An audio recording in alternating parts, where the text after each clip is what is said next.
The power of nerd is strong this week, my friends. Yes, indeed. We are coming at you with not one, but two podcasts this week. And lordy lord, is there enough tips and bits to cover in an entire episode? I think you'll find there is. Good evening, Champagne Zane. How are you? I am blown away by not only that introduction, but how much news we have to cover. It's unbelievable, isn't it? It's unbelievable. I am obviously your gentlemanly gamer, guys, coming at you on all of your podcast mediums, along with the fabulous lion-looking Zane. That's what your new name's going to be, Lion Zane. There we go. We've done a bit of a different format this week because it has been a bumper week for stuff. We've had What If Episode 5, we've had Shang-Chi, which we've covered in our other podcast this week. So have a look. Yes. When I say other podcast, we've done 2 episodes this week. Same podcast, 2 episodes. And this episode is going to be focusing on all of the hottest tips and bits. And also looking at a certain trailer that came out this week, which warranted basically me to talk about half the episode for. So... Zane, I'll ask you again. How are you? I asked you in the previous episode we just recorded, but I'm going to ask you again. How are you doing? Yeah, not too bad, thank you. What can I say? It's been a nice week in terms of content. We've had the PlayStation showcase. We've got, like you said, a Matrix trailer, a little teaser trailer. That was a fun look. Did you go on the website? It is not a teaser trailer, to be fair. It's a full trailer, mate. Honestly, there's no way it's a teaser. There was so much. A teaser would be the Matrix code coming down, spelling out resurrection. This is a proper trailer. I haven't been on the. You know what? I haven't been on the website yet. No, I haven't actually been on the website. I got so excited by the trailer. I haven't even been on the website yet. Oh. Anyway, we'll talk about this. We'll talk about the Matrix in the second half. But yeah, I've had a good week as well. Thanks for asking. It's been wonderful. Right. So should we dive into some hot tips and bits? Ooh, please do, sir. Well, you brought it up there, so let's get the huge elephant in the room out of the way right now. The PlayStation showcase happened this week, and lordy lord, was there a plethora of games coming out that were superhero orientated or nerd orientated, which were annoyingly PlayStation timed exclusives. So for those of you who are not in the know, I'm an Xbox boy. Xbox and PC, I should say. I'm more of a PC boy than I am a console guy. But if I swing one way because of Games Pass, it's because of it's Xbox. Zane, I don't think it's a controversial thing to say that you are a PlayStation fanboy. So this showcase must have been right up your alley. So there's 3 big announcements I want to talk about with you on this podcast. So the first one is Spider-Man 2. Yes. Which is coming in 2023, I think it was. Obviously, if you've played the Spider-Man game, the Insomniac Spider-Man game, which is on PS4, you will know that the ending of that game leaves you with a cliffhanger, which is the introduction of Venom. So no surprise here that they advertise Venom showing up in Spider-Man 2. What I will say, though, as well, is that it seems like the person talking during that trailer is not Venom. Would you like to hear my theory as to who it is? Please do. It's Kraven the Hunter, because I think they're doing the Insomniac version of Kraven's Last Hunt, which was when Spider-Man was in the black suit. Actually, it wasn't the Venom symbiote. It was like when he went through a period of having the black cloth suit, and I think they're adapting. Yeah, the symbiote suit, but it wasn't a symbiote. I think they're adapting it into this game. It looks like so you're going to get Venom showing up and dealing with, he'll probably I would guess he'll be responsible for killing Kraven, but I don't know. But yeah, excitement levels for the very excited. Like I saw on Twitter, everyone was saying, as Spider-Man fans, we've won because we're getting No Way Home this year. We're getting Spider-Verse 2 next year, and then the year after that, we'll be getting Spider-Man, the PS5 game. So yeah, it's a great time to be a Spider-Man fan. Secondly, if it's anything like the PS4 title and the Miles title, the Miles was a great story, both very story-driven. That's going to be an interest element in this. If it is like Kraven's Last Hunt, he's got 2 Spider-Men to hunt. That's the other thing I was going to say as well. Yeah, it's interesting that it seems like, I wonder if you'll be able to choose whether you're Miles or Peter. And whether it'll be convergent storylines. So it'll be if you're Miles, it'll go one way. If you're Peter, it'll go another. And the only way to get the full story is to play both of them. That would be very cool if they do that. I will say this. I bought a PS4 to play the Insomniac Spider-Man. That's why I have a PS4. Oh yeah, I've got a PS4 by the way. I do have one. I know. I remember you did get one, but I didn't Yes. know how much you used it. Oh, I don't use it a lot. I don't use it at all. Like it's in my spare room basically. That's my machine that my wife uses to watch TV when I'm taking over the lounge. I see. It doesn't get used very much. It's not like as a bitter thing. I've got nothing against PlayStation at all. I just want to point that out. It's just for me, Games Pass on Xbox it's the value of it is unbelievable, and it's incredibly good. And the fact that all of the first party titles go straight onto that, like Back for Blood comes out in a few weeks time, and which is the Left 4 Dead 3. It's basically Left 4 Dead 3. I'm gonna get first day access of it because it's on Games Pass. Like, it's fantastic. It's just great. Any new Bethesda game, Elder Scrolls, Fallout, whatever it is, I'm gonna get first day access on it. Like it's stuff like that where it's Halo Infinite. Gears of War 5, Gears of War 6, Gears of War, whatever they make up to, and that's why I like it. But I will say this showcase has made me very jealous of PS5 owners. And I there's the other Spider-Man's one of them. The next game that we're going to talk about. So Insomniac also revealed that they are making a Wolverine game. Yes. That got me really excited because the last Wolverine game I played was Wolverine Origins, which was the tie-in game to the movie. And it is I think in history speaking, I think there's been 2 games where they've been tied into movies and they've turned out to be better than the actual films. I'm curious what you think the other one is, Zane. Do you know what the other one is that I'm thinking of? If memory serves me right, it was X-Men 2, the movie game. No, you're wrong. You're very wrong. You're very wrong. X-Men 2? What is wrong with you? X-Men 2 is a great movie. What's wrong with you?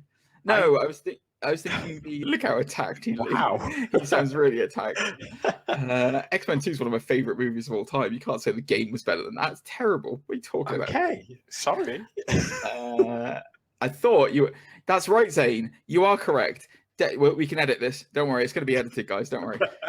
That's right, Zane. You are correct. It was Chronicle of Riddick. Escape from Butcher Bay was much better than the actual Chronicle of Riddick film. You are correct. Oh, I see. What do you mean you see? You said that. I see that we're on the same wavelength. Zane, just say Chronicles of Riddick. Chronicles of Riddick. There we go. We'll edit that in, and then it'll be seamless. And don't worry, it's like that's right, Zane. Yeah, you are correct. Yeah, good job with that. So yeah, but the Wolverine Origins. The game was much better than the film.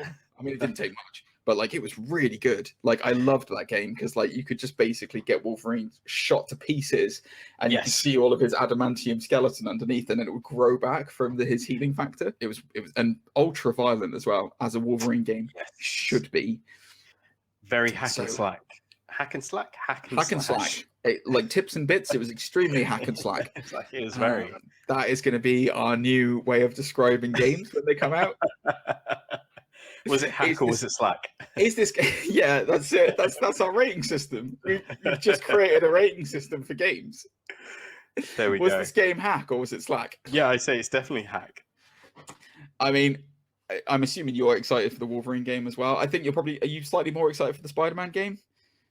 Well, I thought about it because I thought the Wolverine premise, if it's again by Insomniac, as we know, it would be really cool. Where would they go with it? Because based on that trailer, it's a cinematic trailer, but based on it, he's at a bar. I wonder if we will go to Madripoor because he has a bar in Madripoor. Will there be Madripoor? Will there be team ups with people like Punisher or like in? I think it's in Wolverine Origins that he links up with Colossus. Why would you talk about that film? I meant the game. Right, in Origins, yeah. Sorry, in the game, yeah. Yes, in the game, right. Yeah. So yeah, I'm just wondering, like, what will we expect? Also, will it have the same combat system? Because if it's the same combat system, again, it will feel a little bit like Arkham. It would be, which isn't a bad thing, with a Wolverine figure. How funny would it be if they just copy the same combat system as Spider-Man and you can web swing as Wolverine? I think there's a couple of things that will be interesting about it. I mean, Insomniac, they've got a history of making open world games in terms of Spider-Man. Will this be an open world game or will it be quite a linear story driven game? I think me personally, I think Wolverine sits better within a linear story-driven world.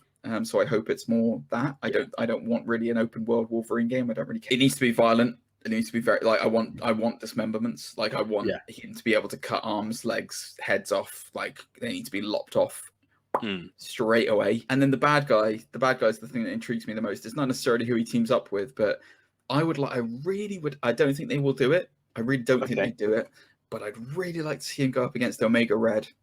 Oh, interesting. I would love a Weapon X storyline where he goes up against, Omega Red, who's not gone rogue, but Omega Red's always been this like Weapon X program that's kind of like a bit, it's a Russian situation. So I doubt they'd ever do it, but man, I'd love to see that character in a video game. I think in the X-Men 2 video game, which I really loved, I thought that was amazing at the time because you could do the whole senses thing where you can smell where people have been. X-Men 2, you say? I don't remember that. You haven't spoken like that yet, so that's interesting. Oh yeah. It's a great little title. I think it came out on GameCube as well as one of those. Interesting. Oh wait, hang on. Are you talking about? You're not talking about X-Men 2. You're talking about X2, aren't you? The Wolverine game. I don't know how many times I said the Wolverine game. You're looking it up now, aren't you? Sorry, guys. I'm looking it up. Let's just fill the dead air. You're talking about Wolverine's Revenge. That's what you're talking about. That's exactly what I'm talking about. Right. Yes, that was a good game. I wouldn't say that game. I thought you were talking about there's Mutant Academy or something like that as well. And there's I think there's X-Men the official game, or was that might have been for X-Men 3. Oh, you're looking at the thing now. Okay, fine. You're right, there was an X-Men 3 official game. Yeah, there's that thing there, and look to the left. There, that I thought that's what you were talking about. X-Men 2. I see where the confusion has come in. Yes, there's a lot of X-Men 2 games out there, so that's why I was very confused by what you were talking about. But no, yeah, Wolverine's Revenge was all right, man. I wouldn't say it was I think Origins was better. I think Wolverine Origins was better. But yeah, that one wasn't bad. That had some nice nifty time. That was from an era when Spider-Man was what? At its peak. Yeah, no, I was agreeing with you. Yeah, Spider-Man had just come out as well, Spider-Man 2. So comic book games were getting better, but they still weren't where they could have been. But yeah, I'd like to see I would like to see, I don't remember Colossus being in that. I remember I think the Wendigo was in this, and Wendigo also was in it, voiced by Mark Hamill. Yes, I do remember that. Yeah, it's funny on that screen that you're looking at now as well. You've got one of the greatest X-Men games ever right next to it, which was X-Men Legends 2, which is just to the left of that. That is one of the greatest games ever made, and it was the game before Marvel Ultimate Alliance. So this was basically the precursor. And I'm not sure if it's the same company, but that is going to be I feel like that's going to be almost sort of like the thing that Midnight Suns is going to be like. I think Midnight Suns is going to be a bit more turn-based than Legends, but yeah, I'm excited. Anyway, tangenting off, the new Wolverine game by Insomnia is going to be good. I hope they just get a good villain, make it story driven, and make it violent, and that's all I need to see in my Wolverine. That's all I want to see. So yeah, those are the ones. Those are the two that are super exciting. The one for me that is the biggest slap in the face, and I'm really upset that I'm not owning a PS5. They are remaking Knights of the Old Republic, and it is a timed PS5 exclusive. So for those of you who know me and have seen my Twitch channel, Knights of the Old Republic is consistently in my top 3 games of all time. I love Knights of the Old Republic. It's the only RPG I've finished 7 times because I loved it that much. I've played it to death. It has one of the best twists in modern video game history. Played the first for time a game of 2003, like a game that's almost 20 years old now. Don't spoil it. What are you talking about? Experienced it. Some people may be turning 20. All right, I won't spoil it, but it's got an amazing twist in it, so you should definitely play it. The fact that they're remaking it makes me extremely happy. The fact that it's PS5 only, I'm really annoyed at. But my God, that is just the best news I could have heard. I love it. I love it. The saga of Darth Revan and all that jazz. It is chef's kiss, Zane. We are really living in an age of video game remakes, aren't we? Because a year or two ago we had the Final Fantasy VII remake, Resident Evil. Yeah, 2 yeah, and 3. That's what's done it. Resident Evil 2 is what did it, because Resident Evil 2 was the remake of that was incredible. I'm still playing Resident Evil 2 remake on stream. Like it's that good of a game, and it's that popular that it's still wanted. Yeah, we've got Dead Space being remade this year as well. yes. Which looks incredible. There was another one, wasn't there? That was Alan Wake is being remastered. Yeah. Yeah. It's all happening. It's an interesting thing. It's like it seems like cinema seems to be quite a cyclical thing of like reboots and remakes, and it seems like reboots and remakes in computer games has happened a lot quicker. Just sells. There's no two ways about it. Yeah, that is 100% true. Anyway, those are the three that I'm most excited from the PlayStation showcase. Cannot wait to see that. The one that the one that you're most excited for is probably Spider-Man 2. The one I'm most excited for is Knights of the Republic. But tell us your thoughts, guys. What did you think of the PlayStation showcase, and what are you most excited for coming up? Miss Guardians. I did miss Guardians. You're right. I'm not. So here's the reason why I miss Guardian. How do I phrase this? The Avengers sucked as a game. It's awful. I see. And it's being made by the same company. So until they come out and go, until I hear that somebody tells me it's amazing, I couldn't give a monkeys. Really couldn't give a monkeys. Sorry, but the Guardians are great characters, but they're not enough alone anymore to sell me on a video game. I've said this. I said this last week. The Avengers. Yeah. I've been playing Marvel Future Revolution, which is a free mobile game, which just happens to be an MMO. Yeah. That game is better than the Avengers, and I didn't have to pay a single thing to play that game. Not a sausage. I didn't pay anything, Zane. And that's ridiculous. It's ridiculous. Like the Avengers should have been much better than it was. So until they can prove to me that they can make a competent game without having to re-release everything and put out 1 million patches and then add in content that I have to pay for later, I don't care. Really don't care. Insomniac have proven that with Spider-Man. Yeah. Insomniac have proven that they can make a good game, and they've done it twice with Miles as well. So yeah. I've no doubts about Insomniac. Knights of the Republic, from a nostalgia perspective, I'm just super excited to do that and see what they change in the remake. But as far as Crystal Dynamics are concerned, up your game, buddies, because you really dropped the ball with Avengers. You killed off Deus Ex to make a really substandard, beep poor, Marvel Avengers game. Slack game. It's a slack game, exactly. I don't know whether I'm more bitter about the fact that they killed off Deus Ex to do that, or that they made a really bad Avengers game. I don't know what I'm more annoyed about, but one or the other. Anyway, so there you go. I'm sure. Are you excited about it? The Guardians game. It's looking at this. The cinematics look amazing, but the gameplay I'm not sold on. Like. I bought the PS4 Avengers game. Regrettably, it was a good story, but the replay, it wasn't there. And the same with the gameplay, it wasn't the best. Either way, like this Guardians game, is terrible as it sounds, I'd probably wait until it's reduced, and then I might get it. Or if I get it as a present, then I'm not too fast. And nothing says must-buy title like I'll wait for it to be reduced. Moving on, right? Let's move away from the nerd comic, the computer game world, back into the comic book movie world. So we're going to go over some tips and bits from this week. We'll be saving the Matrix Resurrections trailer till last. So Zane has no idea what I'm going to talk about here, so we're going to discuss some of the news that's come out this week. So the first bit of news takes us to Marvel. So there was an interview recently with the stars of a small film called Small Engine Repair, which just so happens to star a certain gentleman by the name of John Bernthal. Okay. And he was asked very politely on the show, are there any chance that we're going to see you back as the Punisher anytime soon? Yeah. And his response was, I don't know, man. I don't know. I just don't know about all of that. Embargo. Yes. Basically, like, I can't talk about any of this, so please don't bring it up. To which one of his co-stars then yelled up, "He's lying! He's already filming it."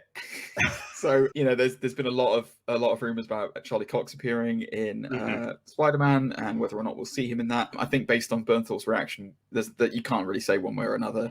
I think if Charlie Cox appears in Spider-Man, I would say there is a very hefty chance that we'll see John Bernthal back as Punisher, because to my mind, he was excellent as the Punisher. Yeah.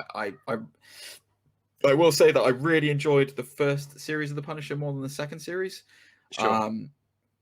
But he was great, and I would love to see him back as the Punisher. So watch this space. Looks like Bernthal might be in the gravitational orbit of a return. So kicking off some more Marvel news as well. So we talked in the other podcast episode about Shang-Chi.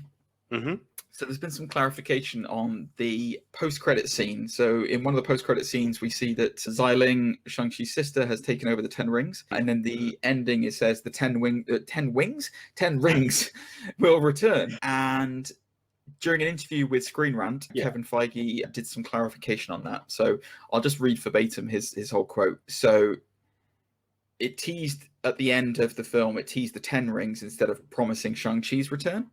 Yeah. So this was what Feige had to say. So he said, "To be honest with you, I think that the intention of the first tag makes it very clear that Shang-Chi will return, so we didn't have to say it again. The end of that second tag was more about the organization itself, the 10 rings, which it seems over the course of that movie that it had been dismantled, and you learn otherwise in that spoiler-filled tag." Yeah. But that was the idea. One, we didn't just want to put a card. Did we even talk about that?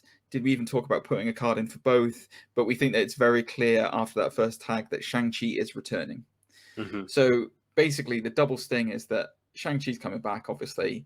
And then Feige wants to make a mention and make a note of the fact that the 10 Rings is going to be coming back. And it's going to be an organization that we see over and over again. Possibly similar in a way to that we keep seeing Roxxon popping up, in various mediums. I see. Yeah. And we also keep seeing AIM. We saw for a little bit, Hydra. We obviously have seen in the background. So it looks like this is going to be another one of the kind of like big, almost faceless, nameless organizations that are operating in the background of the MCU. Possibly they may act as this. I was thinking about it because you were talking about earlier on, asking me about where Shang-Chi fits in a cosmic level versus a street level. Yes. Maybe the 10 Rings are going to be like one of the baddies for the street level Avengers in the future. Or maybe the 10 Rings are going to supply the Thunderbolts with their weaponry and stuff like that. That could be where it comes from. Because obviously we've got very much got this thing of like Wakanda basically supplies all of the hero gear at the moment. Yeah. Like they made Captain America's suit. Maybe the 10 Rings are going to start supplying baddies. And that's where they're going to get their stuff from. As you were talking about that, I was thinking as well, like, I guess they'll use the 10 Rings organization the same way DC has used I just had their names in my head and they're gone now. Ra's al Ghul's the League of Shadows. League of Shadows. I think in the CW they call it the League of Assassins. I feel like they may use them in a similar fashion of, like you say, we'll feel their influence. Plus, if we do get more street level heroes like the Daredevil, instead of a hand, maybe he faces against the 10 Rings. Could well be. Could well be. They may even merge the villain groups, and the hand might represent the 10 Rings might be represented by the hand or whatever, whichever way around they do it, because they do have a habit of obviously changing and merging things and mixing it all up. So who's to say? But yeah, interesting to note that not just Shang-Chi returning, because Shang-Chi has had a very good box office return in the midst of all this pandemic and stuff. So it's pretty much guaranteed to get a sequel now. Obviously, what's his name? Simulio? I can never pronounce his name, but obviously heckling all the naysayers on Twitter, which was amazing. I'm very happy to see. Again, it's a great movie. Go and see it if you haven't seen it already, or listen to our review about it where we go through it in depth. So anyway, there we go.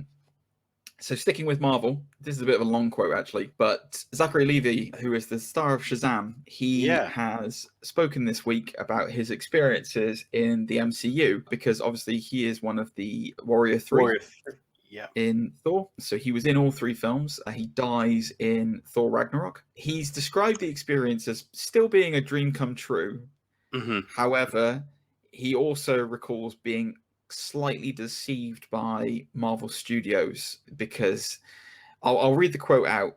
So this was in the middle of Dragon Con that he was interviewed, and this was what he had to say. To be honest with you, I had seen the first one after I was in it, and I didn't really feel like the Warriors 3 were used all that well. So I was like, hey, are you going to actually use these folks? And they said, oh no, we're going to use the Warriors 3 a lot in Thor the Dark World. A lot. And they were like, yeah, you're going to be busy. And I was like, okay. So I signed up for it. I didn't actually have that much to do, and really nothing to do in the third one. I knew I was going to die in the third one, and I didn't know I was going to die, having said nothing. Even the few words they gave me were going to be taken away, and even if I didn't die, they were probably going to snap me out of existence anyway, so who am I kidding? Oh, wow. I died in the Marvel Universe, and then I got reborn in the DC Universe, and I can't even tell you how unbelievably cool that is and how grateful I am for that. So this kind of follows on a little bit from the kind of curse of the Thor films. Same with Idris Elba, really, where you've got these fantastic actors who have been put in. I wouldn't say they're not prominent roles, because the Warrior 3 is very prominent. Heimdall was certainly a prominent role. They're just not used, and they just it feels like it was Marvel's kind of almost Marvel's WWE way of like signing up all the talent that they could, and then not necessarily knowing what to do with them, not having space for them in the films. I think Zachary Levi is great. I'm glad he landed in Shazam, because I think he's been fantastic. I think Shazam is one of the hidden gems of the DC universe. Absolutely. I really think it's great, and really generic villain in Shazam. But other than that, the rest of the film's great. And it's a shame he wasn't used more, because I think he could have been really good in the MCU. Yeah, it's like you say with Idris Elba, like he's gone on to greater and better things as Bloodsport in Suicide Squad. So it's like you say, not utilizing certain actors to their strength, I guess. Yeah. To a degree. Well, speaking of actors in the DC universe, this is a tough bit of news to talk about. So who's? I mean, you may not know this, but as far as representations and actors appearing in film roles. Okay. Zane, I don't know whether I've not mentioned this much in the past on this podcast, but do you know what my thoughts were on Jesse Eisenberg's portrayal of Lex Luthor? I don't think you were a fan, if memory serves me right. Yeah, you might be right. But good news this week, Jesse Eisenberg has mulled around with the idea that he might be returning as Lex Luthor, which I think is what we all want to see. So he's got a new movie coming out called Wild Indian, and he's been interviewed by... I'm trying to find the source of it. My apologies. Blah, blah, blah, blah. He was interviewed for this film this week on one of the press junkets, and somebody asked him if he was going to come back, because apparently, and here's some behind the scenes plot notes for Zack Snyder's DC universe, which I don't know if you knew about. So Jesse Eisenberg played Lex Luthor in both Justice League and in Justice. And then in Zack Snyder's Justice League, we'd learned that the original plan was actually for Jesse Eisenberg's Lex Luthor to reveal Batman's secret identity to Slade Wilson, thereby setting the stage for The Batman starring Ben Affleck, which is now not happening, and it's now going to be Robert Pattinson. Yeah. So... a role. So I'm just going to read this interview line, because it's quite meaty again. Okay. On another note, a role that followed you for the past few years now is Lex Luthor. Zack Snyder's Justice League came out earlier this year, and we got to see a slightly different take on that scene with Deathstroke. But do you view that as being a character that's behind you now, or could you return one day? This was Jesse Eisenberg's response. I'm probably the last person to know the answer to that question, because I don't know how they make those decisions. My background is in theatre, pretentious, where you do play 200 times and you feel like you're just getting the hang of it by the last performance. I would love to play any character again. After a movie ends, the actor usually turns to each other and says, oh, now I finally know what I'm doing and I understand what my purpose was. Surely you should say that before you start doing the acting. Actors, in my experience, do like playing roles again, but that particular one is just not up to me. I'm sure I could do a one-man show somewhere, but no one would... He then goes on to talk about that he probably would have appeared in The Batman if given the opportunity, if it was the Ben Affleck The Batman and that kind of thing. Right. So interesting notes there. Clearly didn't understand the character before he was in the films. No. That was so obvious. Yeah, I can't tell that at all, Jesse. Maybe you should have learned that before you actually started filming. And secondly, unfortunately he's not adverse to reprising the role, which I almost vomited in my mouth when I read that the first time because I don't want to see him back. I do not want to see him back. Thoughts on that? Thoughts on Eisenberg possibly returning as Lex Luthor? First question: will he shave his head again, or is he getting a bald cap? I thought your question would be, do we care? Well, he's obviously a theatre actor, so it depends how dedicated he is to the role. I'm always up for second chances. Like, why not? Like,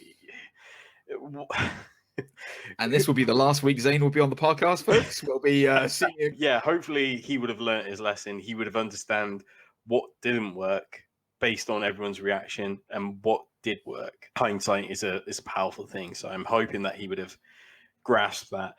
The other part of that, I guess, is who would you cast as Lex Luthor? Like, if not Jesse, like who would? It depends on who the Superman is. If it's Henry Cavill again, I mean, I wanted Bryan Cranston to be Lex Luthor. I think he would have been fantastic. Yeah, I think he would have been brilliant. Who would I cast nowadays? Well, obviously we're looking for intelligent, bold men.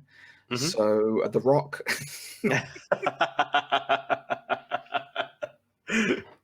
But then, do it slightly different. So just go with Kevin Hart. And I would, if I had my choice of who to cast as Lex Luthor these days, I would do a different take on it, and I would cast the guy who's going to be in The Matrix, Yahya Abdul-Mateen II. Interesting. I think he would be amazing. I think he would be really good as Lex. You don't have to. Why does he have to be white? Doesn't have to be white. Fucking flip and break it. Sorry. I got so at ease. So yeah, that's who I would cast personally. But yeah, I just don't want Jesse Eisenberg back. I don't care who it is. I just don't want Peter Capaldi. Give it to Peter Capaldi. He's already been bold for the Suicide Squad. Yeah, I really like your yeah. But then he's Black Manta in that universe already, isn't it? I mean, who gives a monkeys? Like, so many people are so many else. Who cares? Who cares? I would probably cast Billy Zane. There we go. All right. Anyway, moving on. Your pause said perfect casting. Yeah, there we go. Yeah, there we go. You nailed it. Oh, just get Woody Harrelson. He's doing everything these days. Right. So moving on. This is another interview, this time with the Batman star, Jeffrey Wright, regarding the upcoming film. So he was talking to IndieWire about What If, basically. So obviously he's the Watcher in What If, but he's also going to be Jim Gordon. Yeah. And he explained how Matt Reeves has managed to find ways to reflect our world in the fictional home of the Cape Crusader. And again, I'm just going to read these quotes because they're pretty golden interviews this week. So I saw the themes around corruption and class tensions and all of the things that he wanted to bring from the outside into this world so that it had some relevance. It's bringing fiction into non-fiction in a way that's balanced and really cool. Wright then went on to add that the script presents a Gotham City that is, and I quote, unlike Gothams that we'd seen before. It was a Gotham we could touch. The way the Batmobile was described, I understood the aesthetic we were going for was something really palpable. If you squint your eyes in some back street of New York, you could see it appear.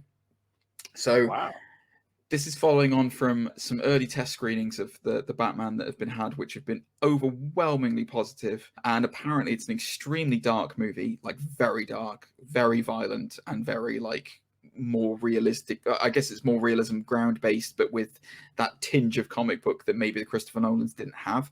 Sure. Thoughts on having a much more realistic Gotham than we've probably seen before, much more New York-esque, which is ironically enough what Gotham is designed around in the comics. Yeah, it's interesting because I think Matt Reeves did say something similar at DC Fandom last year, where he said this will be a Gotham that we've never seen before. So it is interesting that this has reoccurred again, and like you say, it's a realistic Gotham. Yeah, I'm really eager to see it. Like I really can't wait to see his full vision and understand these deep levels that we keep getting told. I wonder, how deep does it go in a 2-hour film? I can't wait. I cannot wait. I mean, with the exception of The Matrix now, this is probably my most anticipated. I'm so excited for the Matt Reeves Batman. I cannot wait. I think that, based on that one trailer, I'm very excited to see the trailer that's coming out with DC Fandom. Just based around that first trailer, it's phenomenal already. Like, it just looks mad. It looks so good, and exactly the kind of take on Batman that I want. So yeah, we'll see. We shall see. Sticking with some more Batman news as well, I will switch it over to Batgirl. So there was actually an interview recently with Entertainment Tonight with the confirmed Batgirl star Leslie Grace, and she has talked about the fact that Batman will not be appearing in Batgirl, as she's confirmed. However, she is excited for the possibility of Harley Quinn potentially popping up in Batgirl.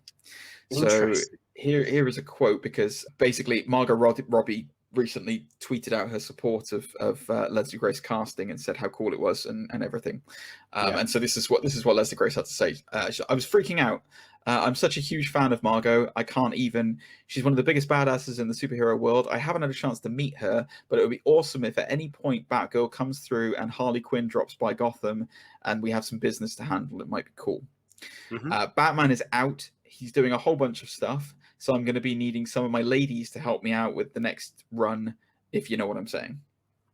So she seemingly confirms in that sentence that Batman's not going to be appearing in this. Yeah. I quite like to see Harley as a bad guy in this, if I'm honest with you. If you're going to do it that way, I'd quite like to see her try to take Harley down. I don't like Harley as an anti-hero. She should be a bad guy. No, yeah, I agree. But interesting little tidbit from that. Not much else to talk about really on it. But yeah, Batman's out, Batgirl in.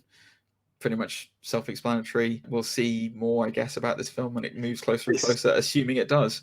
Yeah, I mean, having Harley Quinn in it would make a lot of sense, because it's, again, kind of try to draw an audience to it. Like, look over here, we got Harley and Batgirl. Like, I'm really surprised that because Warner Brothers love to put Batman in anything and everything they can, in any shape or form. And the fact that they're turning around this early and saying there's no Batman in this, it's like, wow, like, really? Yeah, exactly. We'll see. Maybe he will pop up as a cameo, but I don't know. The last bit of news I've got to talk about today before we get onto the Matrix trailer. We've talked about my love of Jesse Eisenberg as Lex Luthor. I'm going to give you one more chance this week, Zane, to tell the world. What is the other film that I'm most looking forward to coming up that I cannot wait to see? That's like I'm super excited for it and super pumped. Oh, last time we spoke about it, you were sweating in anticipation of this movie with our boy Tom Hardy in his reprising role as Venom.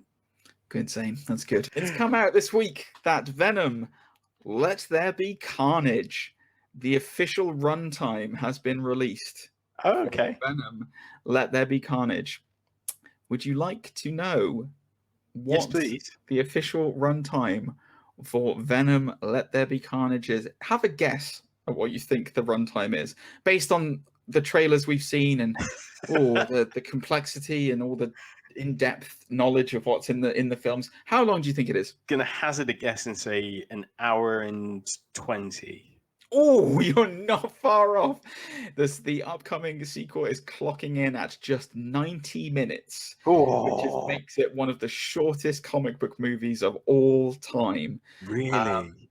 So just to give you some kind of idea of lengthwise, it is 22 minutes shorter than the first Venom movie. Wow. For context, the shortest MCU releases are Thor: The Dark World and The Incredible Hulk, which is both at 112 minutes. Bird of Prey, The Fantabulous Emancipation of Harley Quinn, is DCU's shortest one at 108. You actually have to go all the way back to 2007's Fantastic Four: The Rise of the Silver Surfer to find a comic book that comes close, and even that is 92 minutes long. So there hasn't been a 90-minute comic book movie since before 2007. I don't think that's a good sign for this film. I really don't. And also, the other thing that makes me worried about that is I think Sony have done their classic thing and have shown us absolutely everything in the trailers. Yeah, I think so too. I think that fight where Carnage is in the church with Eddie, I think that's the ending of the film. I think that's the final fight between the two of them. I think that's when we probably see Carnage in all his glory. and they've just blown it in the trailer because that's what Sony does with these trailers. Bearing in mind they showed the entire The Amazing Spider-Man 2 in the trailer. Like before I went to see the film, I knew everything that was going to happen. So it's just, I mean, God, this film just keeps getting worse and worse. Like it really does. I love Andy Serkis as well. I wanted him to be. I wanted something good from him because he's amazing and he's an amazing person and he deserves good things. But unless they're keeping the story super lean and super trim, and it's going to be very concise. Ooh, that's really interesting. Yeah, it's because even Thor: The Dark World feels like a real. I'm not saying a really long movie, but it feels like a feature length. Yeah, that's crazy. That is crazy. So there you go. And another thing I'm not looking forward to. That film is going to do so well on like flights. I feel like that's going to be one of those movies that's just going to be perfect. You mean when it's free on a flight? Yeah, you're right about that. I can definitely see that. I know for 90 minutes I'm going to get from here to here. Like, I just can't be dealing with it. I love Woody Harrelson, love Tom Hardy, but God, no, it just looks so bad. It just looks so bad. Anyway, I think that's all for the tips and bits this week, with the one exception of what dropped yesterday. So we had the first trailer. Yes. For The Matrix Resurrections. Oh boy. I need to temper myself with this one because I said it to you beforehand, Zane. I had tears in my eyes when I watched this trailer because I am of that generation that grew up with The Matrix. I was 15 when the first one came out. It influenced a lot of my school life. Yep. I felt like an outcast at my school. I didn't feel, I was always an oddball on the outside, and The Matrix gave me something to identify with and something that I was legitimately cool. And it's one of those films where to this day I can just sit and watch it and it remains timelessly brilliant. Yeah. Even with the CGI of the time, still amazing. Absolutely incredible. Sequels, yeah, okay. Reloaded has some very good parts. Revolutions, unfortunately, was not great. They did fall apart. This film, based on this trailer, and I am very aware that it is just this trailer, man, does it look good. I've heard some people say, oh, it's just cashing in on nostalgia. I really disagree with them, like really, really fervently. They are. I think there's so much that's in this trailer. We'll kind of go through it. What was your thoughts on it? Because I loved this trailer. I thought it was amazing. But what was your thoughts on it?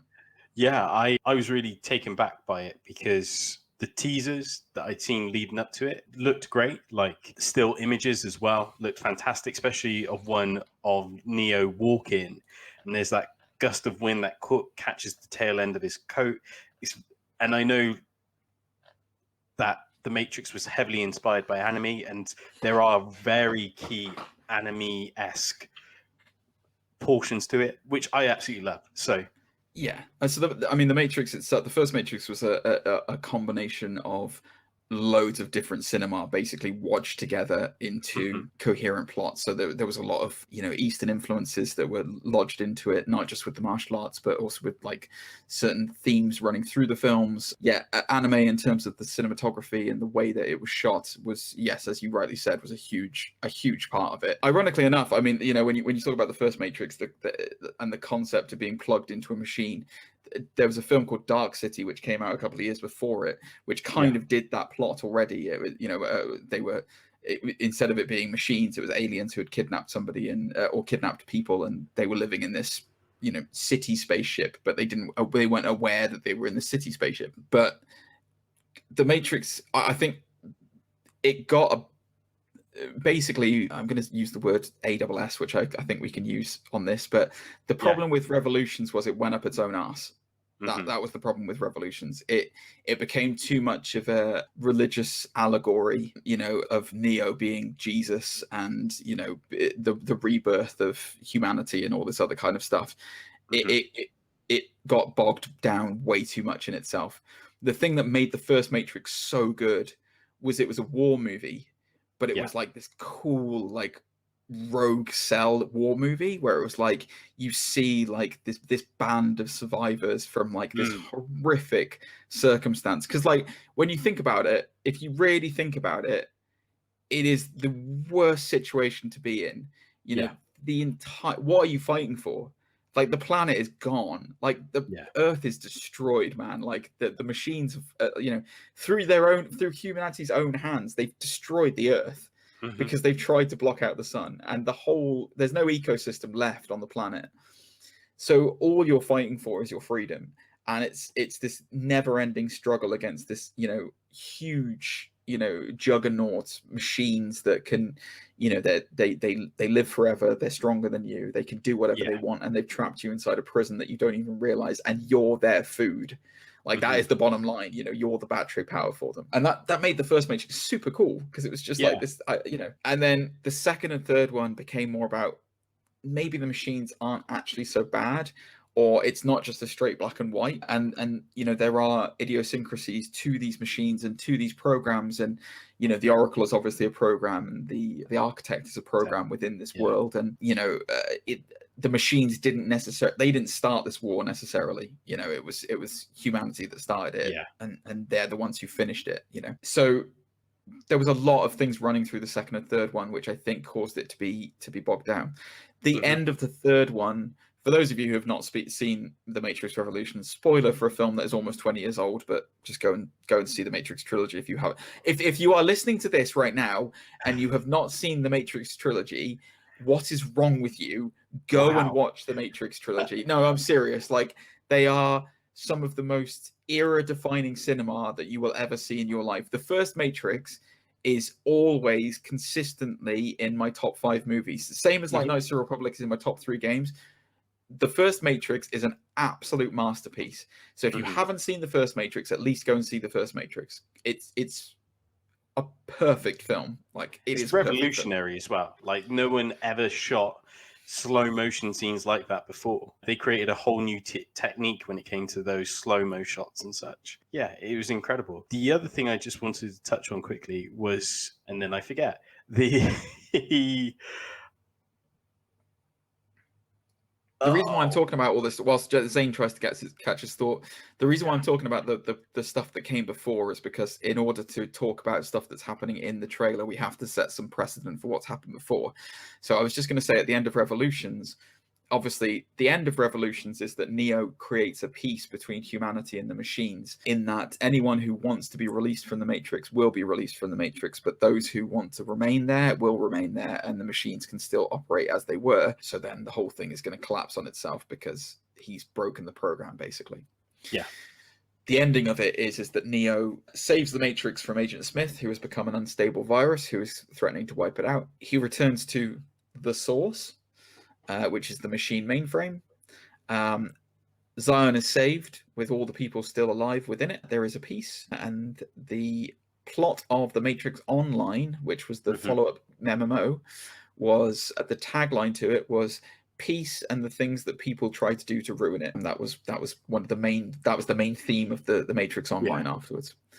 The reason why I bring up The Matrix Online is that it is considered canon in Matrix lore. In The Matrix Online, there is a plot line where Morpheus is killed. So the machines will not give up Neo's body, and they don't understand. Zion doesn't, because Zion wants to turn it into a shrine and bury him in a holy place. Morpheus is quite upset that the machines won't give up his body. So Morpheus becomes a code terrorist. And he keeps setting off code bombs within the Matrix that reveal the code. And then I don't know if it's ever revealed before they cancelled the game, but basically Morpheus is murdered by an assassin in the game, and he dies. I've seen the clip. They come out like almost like a drain. They turn around and shoot him like in a side of a building. I played The Matrix Online. I was the day one player of it because I was so obsessed with the Matrix. It's a guy made of flies. The assassin was a man made of flies, and I guess it's like all different bits of code, coming together. But that's why he could slip through vents, and he looked really weird when he comes out because he's made of. I think it was flies. It might have been bees. It was one or the other. It was either flies or bees. But yeah, he composes himself into this like figure, and I think he was. I think that the idea was he was working for the Merovingian. Vingian wanted to keep the status quo. Merovingian also is going to be in Resurrections in some form. We don't know how yet, but he's a big time player. Like he is an important player. So by going back to the source and doing it, Neo reset the Matrix. So this is now what we're seeing in Resurrections is the 7th iteration of the Matrix, but it's different. So we'll get into the trailer now. Did you remember what you were going to say? It was more about the trailer itself that we covered it weeks ago, maybe even months, that there was all these sort of reveals about what to expect in the teaser and the trailer and such, and they were pretty on point. Like those leaks they sound like the rumors, I should say, were pretty on point in terms of the psychiatrist, the Neo taking the blue pills, and such. So yeah, it does seem like it does seem like a lot of the stuff that we were talking about was in this trailer. I'm gonna there's one part of it which I'm not sure about, which I will cover when we come up to it later on. Okay, because it's not really until the end of the trailer that you come to it. So we get the introduction of this trailer. So Neo is Thomas again. It's Thomas Anderson. He's talking to a shrink played by Neil Patrick Harris. We've got the old classic deja vu cat, which shows that there's some kind of glitch in the Matrix. Whether or not they're actively changing stuff around Neo, or whether or not something is just wrong in the Matrix in general, who's to say? Neo looks unhappy with his life. He doesn't look like he really is content.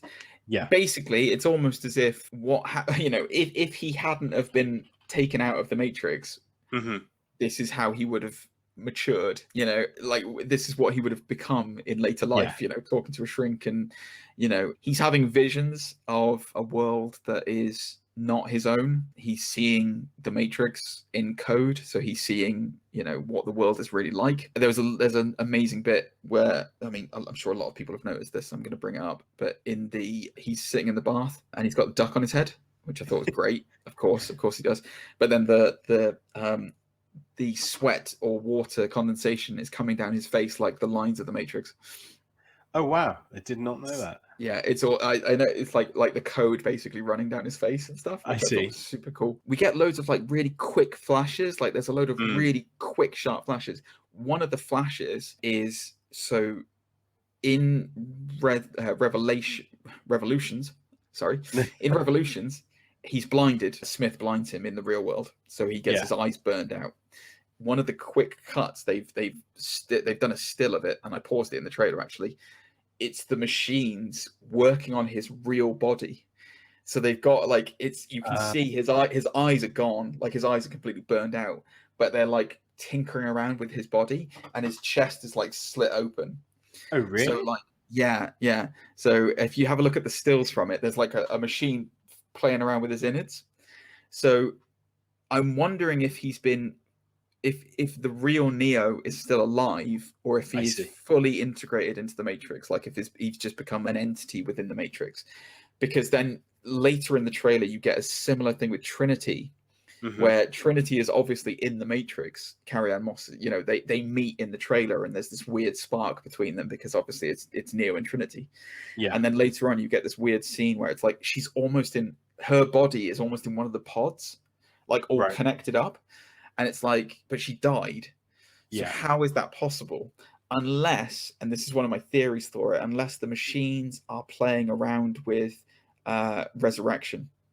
I see. And they are learning how to recycle bodies and recycle people so that it becomes even more of a resource that they never, they already know how to liquefy people to feed them to the dead. So maybe they're like reverse engineering it to breathe life, to give life to people, and then they'll never need humans again because they can just, clone us basically. Yeah. I see what you mean, because I feel like I had a similar theory when I watched this. Like maybe he is some sort of entity, like you say, in the Matrix system itself. He's starting to realize, obviously, it's a simulation and everything else. I think part of that might be Trinity. Like, he's force projecting. it's my theory. Like, So, I think, yeah, I agree 100%. This is going to lead into other stuff which I'm going to talk about in the trailer, because there's loads of things that are flapping around, which everyone's are kind of like, oh my god, this means this and this means this, and why isn't this person here? So we then get like White Rabbit starts playing, which is just fantastic. Was it, oh god, Jefferson Airplane, isn't it, or something like that? I think they did White Rabbit, didn't they, or something like that? I can't remember. I can't remember who the original band was, but that song is incredible and so iconic, so trippy. Neo is obviously taking the blue pill, which is brilliant, because you know, you either take the red pill or you take the blue pill, and then he stops taking the blue pill and he pours all his blue pills, which obviously is going to start triggering what's happening. So it's almost like in this one, the blue pill is a suppression drug rather than a go back into normality drug. It's almost like it's repressing his memories. Yeah. Then what happens? Then we get loads of like cityscape shots. It's interesting they're setting this more in San Francisco this time. It seems to be very, very, because the last film was kind of in this mega city, which you don't really get a description. They filmed it in Sydney, I think, but you don't really get a description of where the city actually is in the world. It's just kind of generic city. Whereas this one is very clearly San Francisco. Like, you see the Golden Gate Bridge, you see the rolling hills of San Francisco. Like, it's very clearly there. Yeah. And then, man, what happens then? Then we get, what's her name? Jessica Henwick, is it? Jessica Henwick, I think that's her name, from Iron Fist. Yes.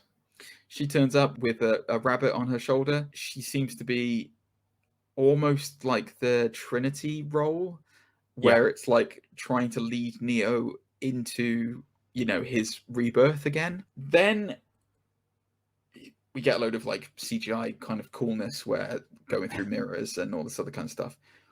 Then we get probably the biggest question mark, I would argue, over this film, which is Yahya Abdul-Mateen II's appearance as Morpheus, which he has confirmed on Twitter he is Morpheus, and on his Instagram as well. Yeah, I did see. Now, I have several theories about this. So my first theory is that Morpheus dies in Matrix Online. So this is Morpheus, but Morpheus in name only. I see. I think that this is because this is the 7th iteration of the Matrix. I think this is not the same guy who was Morpheus in the first one, but I think he's using the same code handle as Morpheus. I see. It's not the same person, but it's the same code handle. Everything in this film happens in cycles. You have to think about that. Like when Merovingian talks about how he survived the predecessors, everything has happened before. This whole thing is just one big computer program running over and over again. Same characters, same people, and this is just the latest in the line. This is the latest version of this Morpheus. I see what so I think the human is different. It's a different human being, which is why he looks different. The character, Morpheus, it's the same name and probably the same vibe, but it's a different version of it. It's a new version of it. It's a new human version of it. That's one of my theories on it. The other theory is that somebody, whether it's somebody in Zion or whether it's the machines themselves, somebody wants Neo to remember who he is. I see. Somebody wants to awaken the anomaly that is Neo again. They are using mental cues to do that. Right. So this guy, whoever it is, it's not really Morpheus, but it looks damn like him, and it acts damn like him to trigger memories in Neo, which is why you get this thing where they're having a dojo fight, very similar to a previous dojo fight that he's had, and then he's like, "You don't even know me," and it's like, "Don't I?" And then we get this massive explosion of power when his memory's triggered. Yeah. And this is what I'm like. I don't think that. I think that this guy is Morpheus in a form, but I don't think it's the actual. I don't think it's Lawrence Fishburne's Morpheus, which is why he's not back, because that Morpheus is dead. That version of Morpheus is dead. Got Which sucks because Lawrence Fishburne's amazing. But there you go. Yeah. So yeah, then the trailer goes on from there. We get quite a few flashes. We get flashes of Trinity seemingly awakening as well, which I thought was interesting because I'm not sure how that's going to work. again, it's whether or not these. The biggest question that hangs over this is whether or not they're programs or whether they're actual people. Yeah. You know, the really interesting bit of the trailer, not the really interesting, but one of the really interesting bits, was there's a scene right before he meets Morpheus again, inverted commas Morpheus. Neo's looking in a mirror, and like there's like a flash where he's like an old man. Yeah. What is that? Like, is that his physical self now? Is this because this film takes place 30, 40 years after the end of Revolutions and his body is aged? So he actually is an old man now in the real world? And, you know, in the Matrix, he's obviously he's a digital projection of himself. Yeah. I thought that was really weird and interesting, and I would assume that's what's happened. We don't have a time frame as to when this film takes place, but I would imagine it takes place quite a long time after Revolutions. I would imagine. And then we get the introduction of some new agents. It's been confirmed that Hugo Weaving isn't in this. He's not going to be in this, unfortunately. So there's no Smith anymore. Not any agents that I've seen before, but it's still the same old familiar transformation. We see them with a gun in Neo's face. We see Neo doing his bullet time freeze with stopping bullets in the air. So obviously he's awakening his stuff. He seems to be able to do a lot more force manipulation now. Like he's become a Jedi, so he can like move objects with his mind. Are you referring to the missile that's shot? I am. Yeah. And he like wafts it into another helicopter. Yeah. Now, there's another theory that I have for some of this as well. Oh boy, dude, I love the Matrix. So many. So it's been discussed, and it's kind of confirmed at the end of this film. Okay. Of this trailer, sorry, that the Matrix exists as a movie within the Matrix. I have heard this theory, yeah. Yeah, so it's kind of getting all weirdly meta on it. So the idea is, because at the end of it, the guy who plays Holt in, not Holt, what's his name? It is Holt. The guy who plays Holt in Mindhunter, he says, we're going back to the Matrix, back to where it all started, back to the Matrix. And he's talking to Thomas Anderson when he says that. Right. I think he's a movie producer, and or a book producer or a game producer, something like that.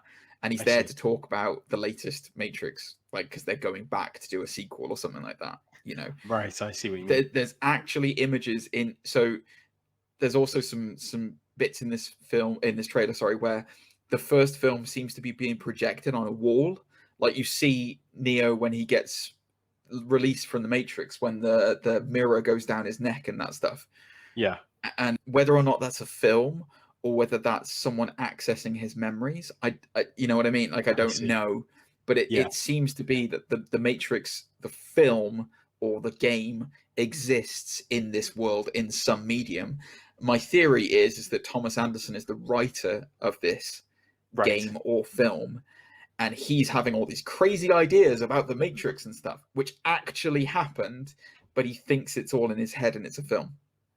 I see what you mean. And that's how the machines are kind of doing a layer upon a layer. There's loads of theories about the Matrix. There's a theory about the Matrix where Zion doesn't actually exist, and it's another level of the Matrix that was programmed to give the humans illusion of freedom, so that it feels like they've actually got an escape, but they haven't. So I wonder if it's another thing like that, where it's like a layer upon a layer. Because there's this like whole sort of dynamic in it that he's out of place with all these people on their devices, like the elevator scene, where it's not only him kind of suspecting that the world is different to him, but like you said, maybe, you know, simulation through the devices. Yes, simulation through devices. I agree. My apologies. I just shut the door. We can edit that out. Yeah, but that's always rang true of the Matrix. That's always rang true of. So you have to remember that. I think one of the main reasons why I'm actually quite excited about this is that it is Lana Wachowski who's doing this, and whilst the Wachowskis have not had a good history with films recently, certainly not since The Matrix, the first Matrix. So obviously, Lana Wachowski is a trans individual, and the first Matrix was about, you know, a lot of the representations in their mind of they felt like an outcast in their own society, and they felt like a fish out of water because they couldn't be who they really were because of whatever societal, stupid stigmas we have in society, or whatever they were feeling at that time. Yeah. And you can see Matrix is always it's always seems to have been a representation of what they're going through, and what Lana was experiencing at the time to become who she is now. You know? And that's why this film's actually genuinely looking like it might be really good, because she knows who she is. Yeah. Her sister is not with her on this. It's just her doing it this time. There won't be mixed messages in terms of what's going on. There's just one singular vision. And whilst the first film was like the two of them together, I genuinely think it's going to help having just one of them on this. I see. Their directing skills over the last couple of years has not been great when it's been the two of them. So to just have one of them, I think that's a good thing. I think that whilst you cannot have a Matrix film and not rehash some of the old stuff, it's impossible. It's not going to happen anymore. What you can do is you can do something original with it, and you can do something that people aren't expecting and people aren't looking to necessarily think of. I think they've got an amazing cast for this. I mean, amazing. Like, Yahya Abdul-Mateen II, he's already been Candyman. Jessica Henwick is incredible in Iron Fist. She was one of the best things about Iron Fist. She was a breakout star in that. She was brilliant. I can't remember his name, but the guy who plays Holt in Mindhunter is phenomenal. Absolutely brilliant. There's so many good actors in this, and they have a real chance to make something here moving forward that would be, I don't think this is going to be about Neo continuing. I think this is the end for Neo in Trinity. I really do think this is the proper end for them. And I think this is about, if they want to continue this franchise, continuing it with the people who are, the new Morpheus, the new, let's call it the new Trinity. I really don't think we're going to get, whilst it is going to be a rehash, I think it's like almost like a Force Awakens rehash, where it's like you get similar things the groundwork for future properties and such. I need to see what that guy's name is, because it's driving me crazy at the guy who's playing. As you Google, I'm going to mention there was one thing I noticed is, well, let's say two things. The first one being there's a cafe called Simu Latte. Oh yeah, okay. Which I thought was quite funny. The Holden Ford, that's the guy's name in Mindhunter. That's what his name is. Yeah, it's Jonathan Groff is the guy, the actor's name. I couldn't remember what his name is. Holden, not Holt. That's Brooklyn Nine-Nine. Jeez. I didn't think that. Yeah, there you go. The other thing that crossed my mind, there's a snippet where they open a door and it's a bright white light, which felt like Matrix Reloaded, because we meet not the Guardian. Architect. Not the architects, but the guy with the keys. Seraph, that's it. He has the keys to all the sort of back doors, of the Matrix and stuff. So it just kind of reminded me of that in a weird way. I'll be interested to see who the Oracle is in this, if the Oracle still exists. They have cast Christina Ricci in this. I'm wondering if they might be doing a different take on it and doing her instead. What's her name? Priyanka Chopra Jonas is in this. So she's the lady. So there's a bit in the trailer where she's handing a book to Neo, the Alice in Wonderland book, and she's got those big, thick ring glasses on. There's rumors that she's playing Sati, who was the little girl on the train in Matrix Revolutions. Yeah, there's loads of little bits like that in here. Like I said, Lambert Wilson's been confirmed to come back as Merovingian, which would be very interesting to see where he slots into everything. I can't describe how excited I am for this again. Like the only thing I'm not thrilled about, the only thing that I'm not excited about, is having the Matrix inside the Matrix as a film. That's the only thing that I'm like, that's a bit hokey. I don't like that. But it would be a neat little callback to when Cypher was betraying them and he wanted to be put back into the Matrix as an actor. It would be quite appropriate where if Neo has been reinserted into the Matrix as a famous person, to give him like a perfect life, inside the Matrix, and he's created this film, The Matrix, which is his acting, or whether he's an actor or not, but whatever, that's a nice little callback to it. So it'd be quite funny. And also it would kind of make sense if you think about it logically. If you're trying to make a guy forget what he's done, make it so that he's made this whole thing up in the first place and made a success out of it. If you wanted to mind wipe someone and say, none of that happened, it's like, oh, it was all in my imagination, and then I turned it into a film, and that's what I'm remembering. It's actually brilliant. Like, it's actually really clever. So if they do that, I'd be impressed. That's where I think it is. I don't think they'd be as hokey as to just kind of be like super meta and be like, the Matrix exists and this is what it is, and oh, it's so cool, it's so crazy. I think they're going to say, Thomas Anderson thought he imagined all of this stuff and he turned it into a film, and that's why The Matrix is popular, and that's where he got all this stuff from. But it actually happened. It was actually his life, and he just doesn't remember any of it. That's a interesting concept. Matrix inside a matrix, box basically inside a box. Well, the Matrix is where I like, as far as like analysis, and like, so for those of you who don't know, I'm an analyst in real life. I'm not going to tell you what company I work for or what I do, but that's what I do. I'm an analyst, and as far as analyzing things and breaking things down, the first Matrix was my thesis in university for film analysis, and I broke down a lot of it. There's so many things in the Matrix that people don't realize and people don't see, like the opening of the film, like in the first Matrix, the first image that you get after the code is a flash of light, and it's the way they do it, it's like the Big Bang. So it's like literally exploding the first images of life onto the screen. And it's stuff like that where it's just like, you never, unless you like actually like watch it and you see these minute details that were done in it, it is it's a masterpiece for a reason. Like, it's easily the best thing the Wachowskis have ever done. It is easily one of my favorite films of all time. You have these films where they will be timeless, but like Pulp Fiction will be timeless forever. Sure. The Matrix will be timeless forever.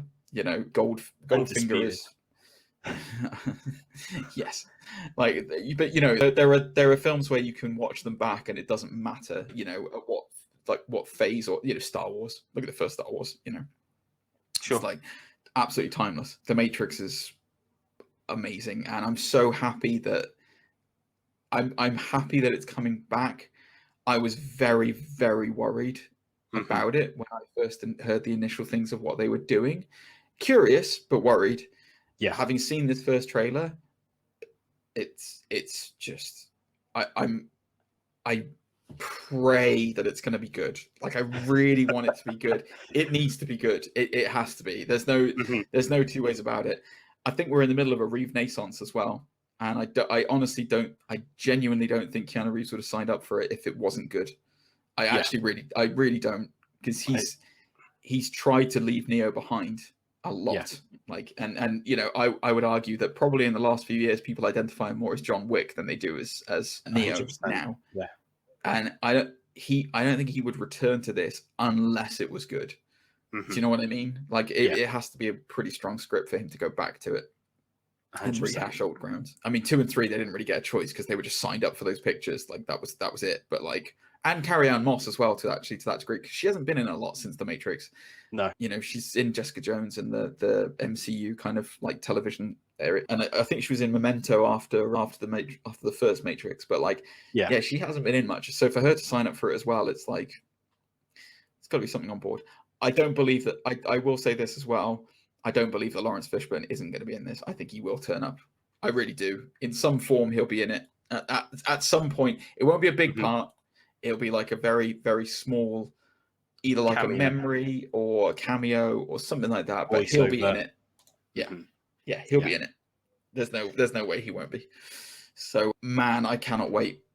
I cannot wait, Zane. And to find out that it's in December as well, I'm like, it's 3 months away, man.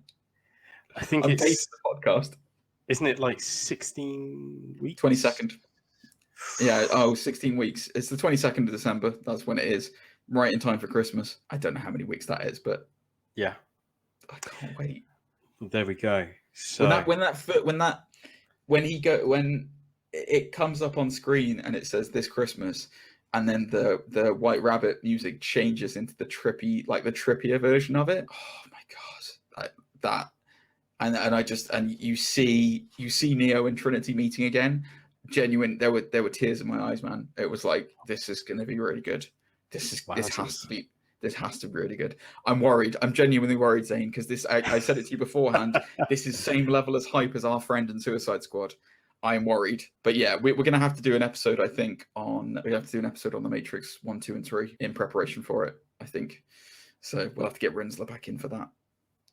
He wants to be a part of it because he's almost as big a Matrix fan than I am. Interesting, but has he seen Animatrix? Yes. I don't believe it.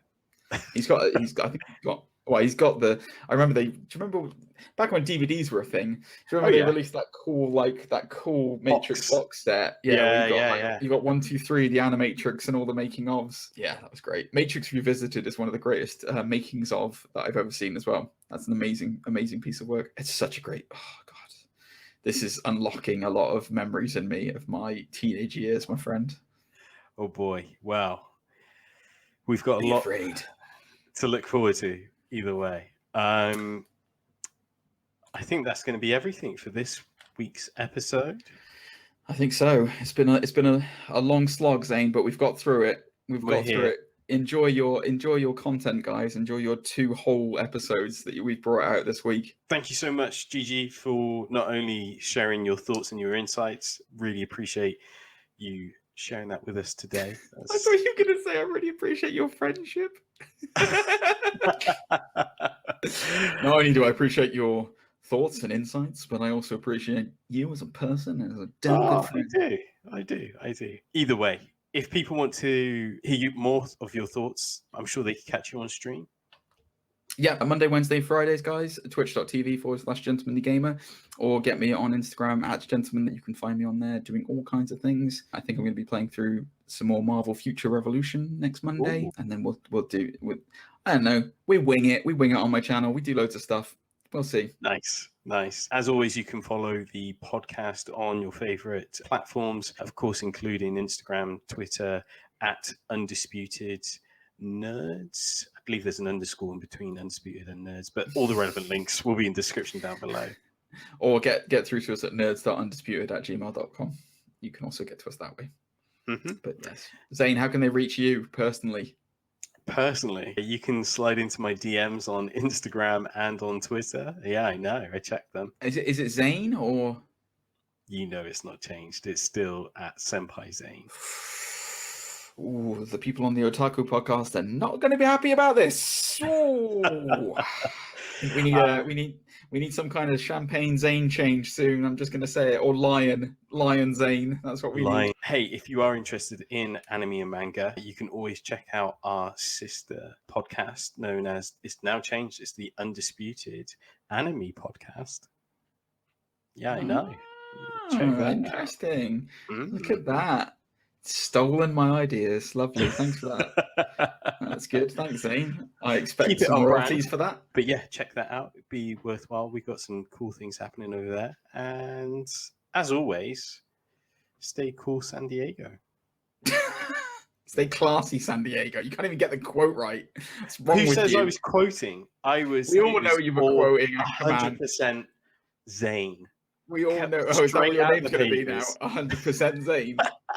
Yeah, why not? Put the little 100 emoji next to it. Oh dear. All right. Well, hope you enjoyed, guys. Thanks very much, and we'll see you next week.